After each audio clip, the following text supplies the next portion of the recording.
Hey, what's going on, everyone? I'm Seth Miranda. This is AdoramaTV, and this is a ton of new Fujifilm stuff. Yeah, they're on a roll. They've been putting out a lot lately. I mean, they're fresh off this momentum of the X100S. You can check out our videos on that down below, including the release from Tokyo, which was awesome. And they're going for it. I mean, they've got their new technology, so they're putting into whatever they can, and they're really thinking about the line as a whole. And this is a lot of stuff, and it's on opposite sides of the spectrum. So if you're looking at one or the other, don't forget to check out the chapters down below to skip around, but stick with me. I think it's all very relevant if you're looking at Fujifilm as a brand and as the system as a whole. So let's start off with what we actually have here. GFX100S II, the 500mm f5.6 LMOISWR lens. Yes, all those letters mean something. We'll go into that, but that's one part of the story. The other side of this is the new X-T50, super fun camera here with the new 16-50 f2.8 to 4.8 lens on it. There's a whole story to that as well. So if you're interested in the X-T50, we'll put the chapters down below, like I said, but let's go into the GFX100S II to start off. So if I blindfolded you, handed you this camera and this setup, you'd be like, oh, I'm holding a full frame camera with a 400mm lens. But no, you're holding a medium format camera with a 500mm f5.6 lens, which is nuts when you think about it. The GFX 100 came out, it was a legacy camera, then the 100S came out and made it more accessible, the whole medium format system, just that easier to get into, being smaller, lighter, lower cost, all that stuff. And it's kind of the same story with this because Fujifilm has been pushing their new sensors and new processor, right? And they're just going forward with the evolution of each individual model. And that's exactly what's happening with the GFX 100 II, bringing you to the GFX 100S II, which is what's happening here. So yeah, it's small, compact. For a medium format camera, this is absolutely nimble, which is key, especially with the new processor, which gives you basically everything, meaning the faster autofocus, 7 frames per second, all sorts of stuff like that is all happening because the new technology is able to handle it, which is a big deal.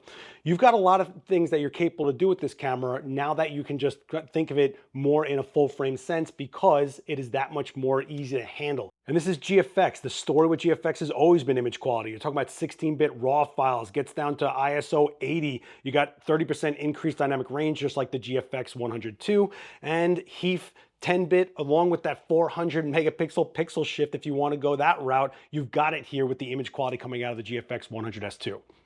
You've got dual SD card slots on this thing. You've got 8 stops of stabilization, which is great. Like I said, very nimble. Comes in real handy with something like a long telephoto lens. And on the other side, you're looking at a mic jack, a headphone jack, because this is still very capable for video. We're talking 4K 30, but you get F-Log2 internal, and over here, you've got your micro HDMI port, which will let you record externally Blackmagic RAW or ProRes RAW, which is really cool. You've got your flash sync port for all you guys using older flash systems in studios. You got it covered, and of course, a USB-C port right there in the center, which is different from the GFX 100 II, where it's down here. So if you're someone that's thinking about the routing of a tether cable, it's kind of nice having it over there as well.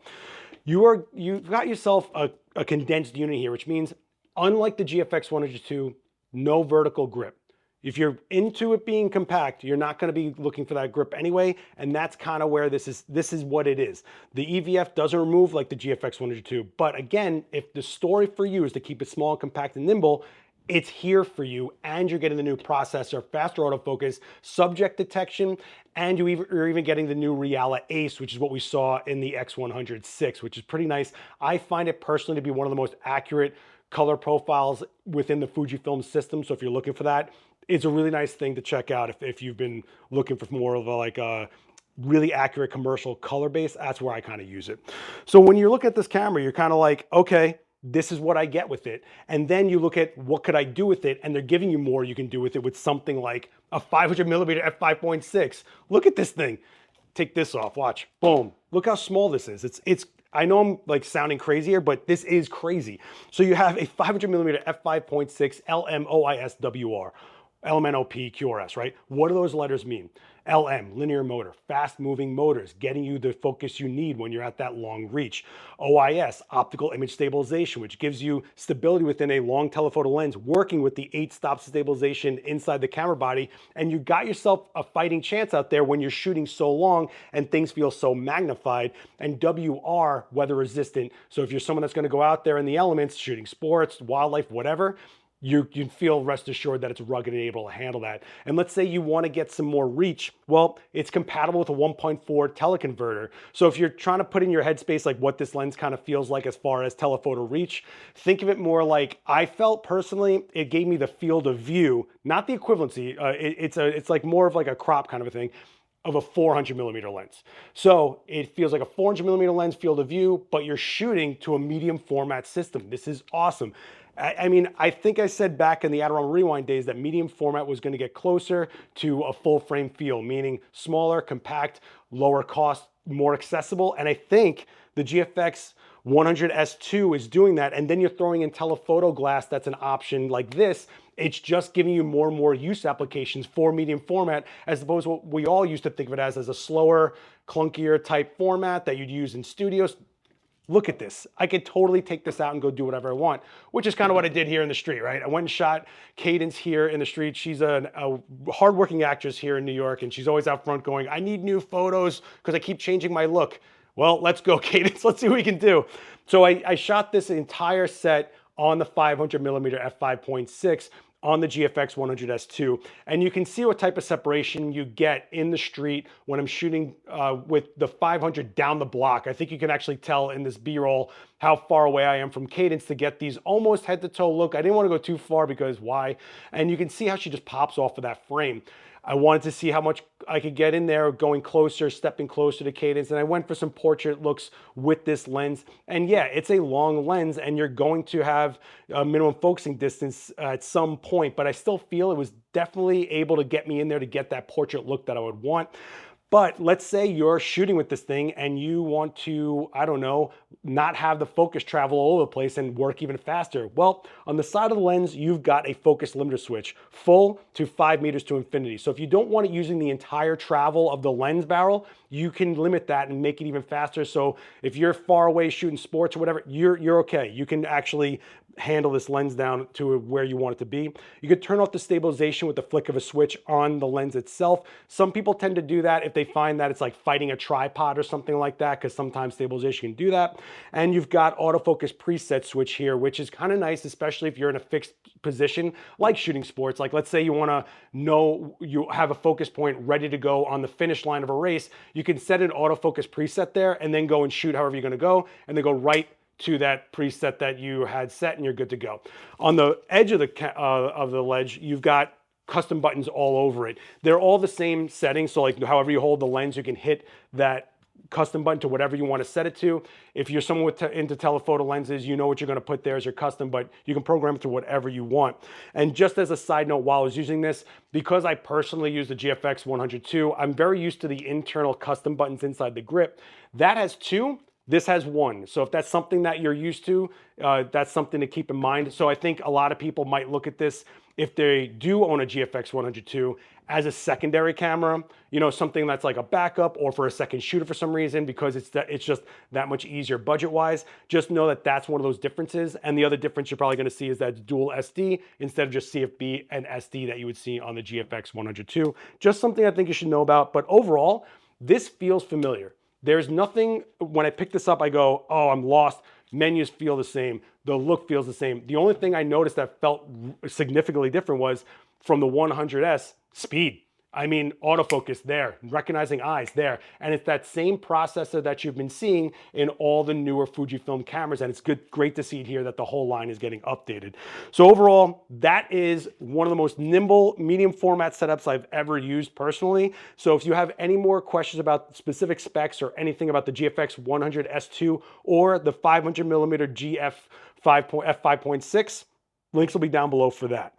Now that this big guy's handled, let's talk about this little guy over here. So this, super fun, super fun. This is the new Fujifilm X-T50. This is a 40 megapixel APS-C camera and it's X-mount. So you've got a ton of glass to choose from to make a nice little kit out of this. I'll tell you right now, it's nice and compact, really tight, just like a lot of the Fujifilm cameras are, but this one feels like I'm not sure what I want to get into. I'm starting out. I just want to have fun. I just want a camera to walk around with. This is kind of that camera, okay? So just so you have an idea of where the headspace is on the design of this, if you're someone that's not sure how to use all the dials and everything, but you want to get more and more into photography, it's got a get out of jail free card. an auto switch. So if you're like, I just want to shoot this thing, I don't know what, auto switch. And that's a big deal for some people out there. It's slick looking. You've got your film simulation profiles on a dial here as opposed to a mode dial. So if you're more about the creative look of things, it's that much more accessible so that if you're walking around, like for example, I'll shoot black and white a lot, but if I see something vibrant, I'll flip it over to Velvia and I'll be able to do that quicker with a dial like that here. And it's a quick little camera. You've got up to 20 frames per second. Do check the specs because there are crops at certain frame rates. That's just what's been going on with the Fujifilm lineup as a whole, but it's still a 40.2 megapixel sensor on there. So you still have a lot of resolution even at 20 frames per second, which is nice to see on this. And it's just an easy light camera to carry around. And I mean, it is just tiny with this new lens that they got coming out for it as well. This is very video capable, just so you know, 6.2K video at 30 frames, 4K 60 right here in your hands. It's got a nice little flip out screen, which is nice. And one of those features that'll get you out of jail again, a pop-up flash, which I think to this day, Fujifilm does the best job of making them completely hidden, which is kind of fun. And I did use it as a fill flash. We'll get into that in a second when I talk about the shots. Let's talk about the lens really quick. We have a 16-50 f2.8 to f4.8. This thing is not only tiny, completely light, it's barely in front of this camera. It feels incredible. But what Fujifilm wants you to know is that it's been designed and engineered to handle higher resolution, resolve that detail on a sensor like, I don't know, 40.2 megapixel sensor that's inside the X-T50. So it's a really nice pairing, and it's definitely a nice pair if you're just wanting to get something as a kit to go get started shooting. Just go have fun. That's what's happening right here. And don't forget, both cameras have Frame IO integration. You can shoot from camera to cloud, which is the big thing with Fujifilm right now, is that you can go right into a cloud and already share these photos right away. Or if you're shooting the GFX100S II and you're trying to get it to a client or someone to go edit, it can happen right there with the Frame IO integration. Very cool, and it's nice to see it here with the next evolution of the Fujifilm lineup. So to try this out, shot with Cadence again outside in the street, and looking around for the light, seeing where light's bouncing off of, like a white van or the edge of a shadow on the sidewalk, the usual. And it's just, the word that kept coming in my head is like, just easy. I'm not carrying a lot. It's fun. It's just this small thing in my hand, not a lot of weight, barely there, but I'm able to do a lot, right? So shooting with the entire focal range, I just wanted to see how it looked on the wide end with the 16mm here with Cadence, and then punching in there with the 50mm all the way for some portraits. You can see that the close focusing is nice. It's rendering really well, and you're getting that look. And while you're looking for the light, it's really nice, and it's super soft shadow overhead when you go under some scaffolds and you look for the shadow on the street and stuff like that. But every now and then you're gonna go, oh man, I really wish there wasn't a shadow in this exact moment. Well, that's when you can pop open that get out of jail free card of the pop-up flash. So I did a couple of quick TTL, toned down by like a stop, maybe stop and a third, to just fill in some of those shadows and just give her more of an even light on her while exposing for the scene. So you're probably seeing right now an A and B of, no flash with the flash. And if you know how to use a flash, which TTL will help you out a lot, especially when it's right there in the camera, it'll get you a result that you're happy with. And I think that it's a nice little thing to add in there. Making this even easier to use on this lens, you've got this aperture switch here. What that lets you do is go in and out of manual aperture, I'm gonna call it, or auto aperture. So instead of having an aperture ring that you have to dial all the way to auto, some people might not realize that all the time, and it's easier to remember it's an on-off switch. So it's right there if you wanna go, auto aperture, or hey, I want a shallower look. Boom, click at the manual, open up that lens, you've got that shallow look that you're probably looking for.